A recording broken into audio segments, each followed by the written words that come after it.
vantaggio degli ospiti al 22esimo minuto.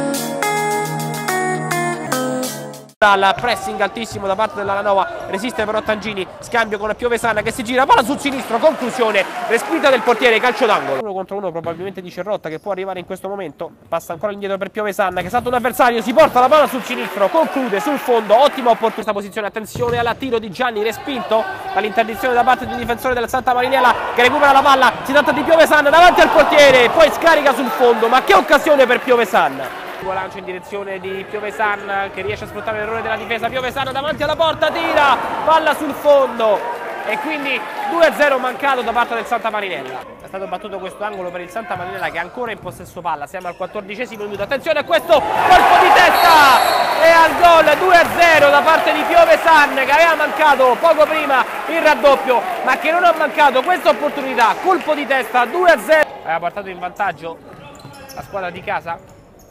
Cerrotta verso Piovesanna, ancora per Cerrotta, conclusione col sinistro ed è il 3-0, triangolo tra Piovesanna e Cerrotta, è 3-0 del numero 7. Quando mancano 3 minuti alla fine, contropiede con Donati davanti alla porta, pesca ancora Piovesanna, tiro, palo, incredibile. Palla messa in mezzo per Piovesanna davanti alla porta, pallonetto e gol del 5-1, 5-1 segnato ancora da Marciano Piovesanna.